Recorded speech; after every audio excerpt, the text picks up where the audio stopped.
seen nothing yet. We are still just at the tip of this revolution. The entire liberal democratic system is built on philosophical ideas we've inherited from the 18th century, especially the idea of free will, which underlies the basic mottos of the liberal worldview, like the voter knows best, the customer is always right, beauty is in the eye of the beholder, follow your heart, do what feels good. All these liberal mottos, which are the foundation of our political and economic system, they assume that the ultimate authority is the free choices of individuals. This was okay for the last 2-3 centuries, because even though free will was always a myth and not a scientific reality, I mean, science knows of only 2 kinds of processes in nature. It knows about deterministic processes and it knows about random processes, and their combination results in probabilistic processes. But randomness and probability, they are not freedom. They mean that I can't predict your actions. Now, up till now in history, the humans were so complicated that from a practical perspective, it still made sense to believe in free will.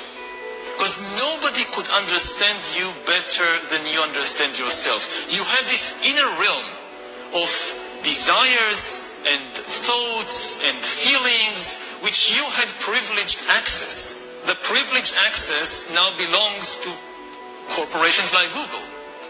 They can have access to things happening ultimately inside my body and brain which I don't know about. There is somebody out there, not just one, all kinds of corporations and governments, that maybe not today, maybe in 5 years, 10 years, 20 years, they will have privileged access to what's happening inside me, more privileged than my access. They could understand what is happening in my brain better than I understand it. You don't have to give them permission.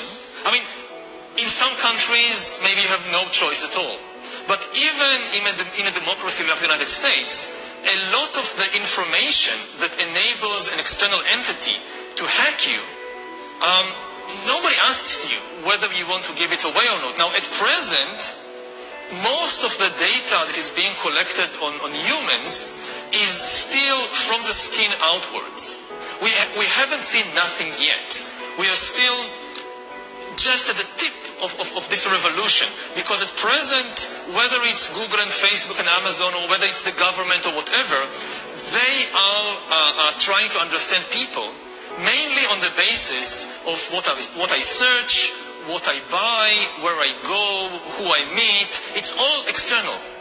The really big revolution, which is coming very quickly, will be when the AI revolution and machine learning and all that, the infotech revolution, meets and merges with the biotech revolution and goes under the skin.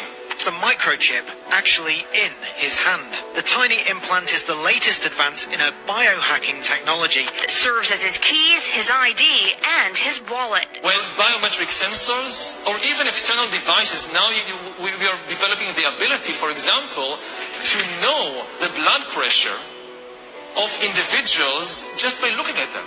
You don't need to put a sensor on a person. Just by looking at the face, you can tell what is the blood pressure of that individual. And by analyzing tiny movements in the eyes, in the mouth, you can tell all kinds of things from the current mood of the person. Are you angry? Are you bored? To things like sexual orientation.